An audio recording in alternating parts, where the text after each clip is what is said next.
Kain tayo guys. Nagutom ako. Nagluto ko ng pasta with cheese.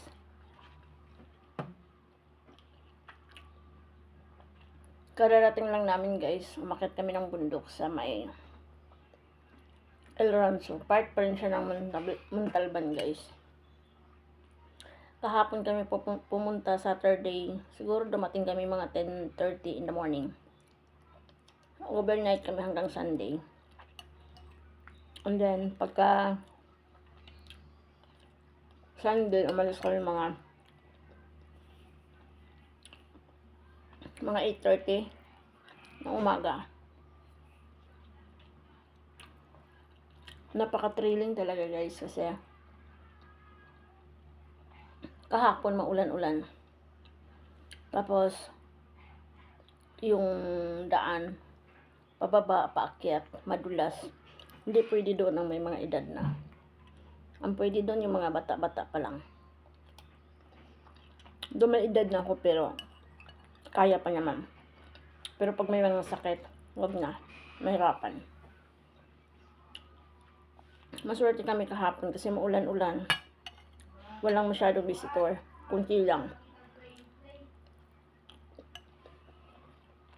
Ang cottage nila doon guys, 350. Tapos yung entrance nila, 70 sa araw. Sa gabi naman is 100. Kaya dumating kasi kami mga 10:30 in the morning. Tapos nag-overnight kami. Kaya naging 170. Tapos, walang mga kwarto dun guys. Nag-tent lang kami. Gusto namin matulog, nag-tent kami.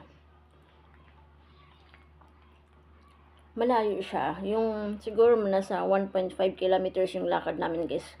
Pababa, paakyat. Tapos, yung lakad namin, padandahan lang. Madulas ang daan. Kasi nga maulan-ulan. Ang kagandahan dun guys, napaka-thrilling talaga. Puntahan, siguro is almost 30 minutes yung walking namin. And then, kagandahan lang doon pagdating mo sa baba. Kasi, flowing yung water. So, hindi siya marumi. Malinis talaga.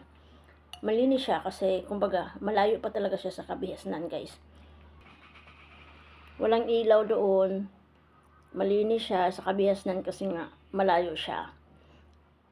And then, ang ilaw doon, guys, pag nag-overnight kayo is solar lang. Hindi ka maka-charge. Tapos, kung papunta din kayo doon, guys, dapat kompleto kayo sa dala.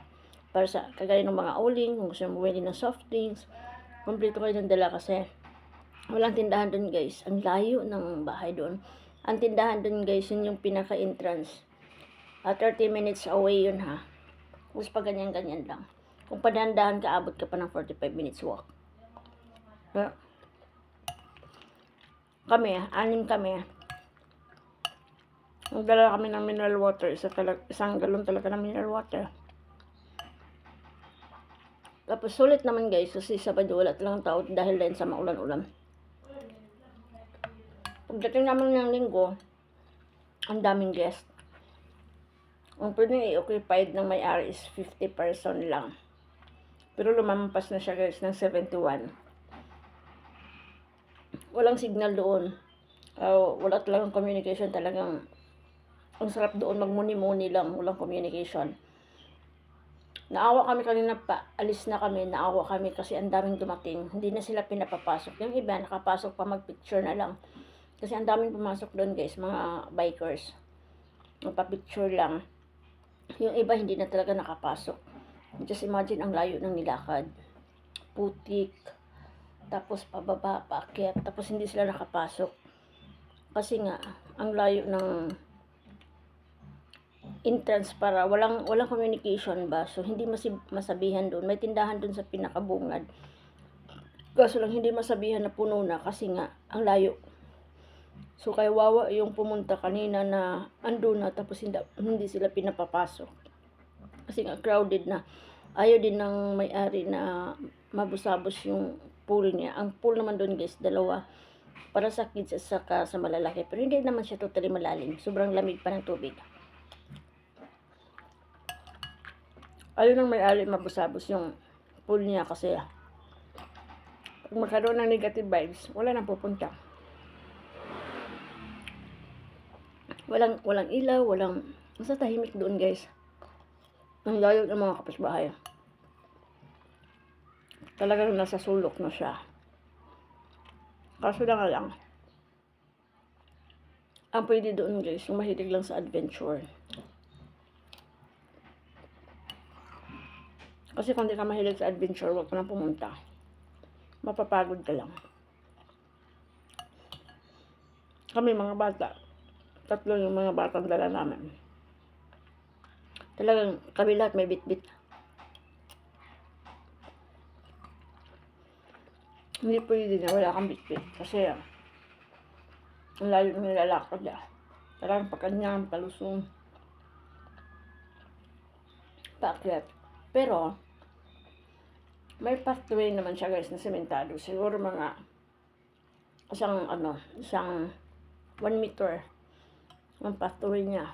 Kaso lang, sa gilid-gilid maputik, may mga lupa na, kaya yung madulas ang tsinelas, mahirap dun, kailangan may spike.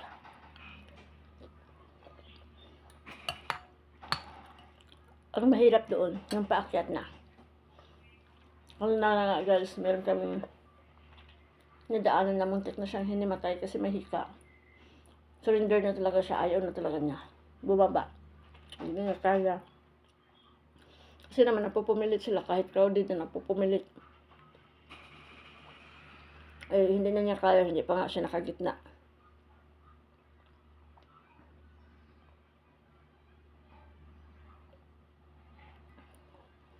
Mahirap din pumunta pag balikan. Kasi kakain ka, busog ka, tapos pagkahapon kasi parang 8 to 5 kasi may gabing mag-overnight. Pag dating mo ng hapon, uwi ka kaagad. Pagod na kasi sa umaga pababa. Tapos pagkahapon akyat ka na. Parang nakakapagod mag-isip na babalik na loaded ka pa. Sa amin kasi nakapag-relax na kami dahil kumbaga, umaga kayo mga 10:30 kami dumating, kinabukasan pa kami umuwi. Kumbaga, nakarelax namin, nakatulog na kami. Pero, totally nakarelax talaga, guys, kasi maulan nga. Tapos nagti-tent kami, tapos yung isang tent pa namin, nabasa ng tubig. 3 yung tent namin, kasi 6 kami. 3 yung tent namin. Yung isang tent namin, napasukan ng tubig. So, yung 2 sa amin, doon natutulog na lang sa misa, sa cottage sa misa, at saka sa upuan. Pero maganda, guys, try nyo puntahan. Mura lang siya, kasi sa araw 70 lang. Sa gabi 100. Malaking bagay na rin. Ang kagandahan lang doon, yung mahilig mag-adventure, gusto mong mag-refresh, ayaw mo ng mga cellphone, kasi wala talagang signal doon, guys. Totally blackout talaga. Nagutom ako. Dumating kami ng bahay. Bumaba kami mga 8:30. Dumating kami ng bahay mga 12 po ata. Kasi pagdating namin sa bungad kanina, mahaba-haba yung pahinga namin. Lagay ko na lang sa baba, guys, yung link kung saan nyo pwedeng puntahan.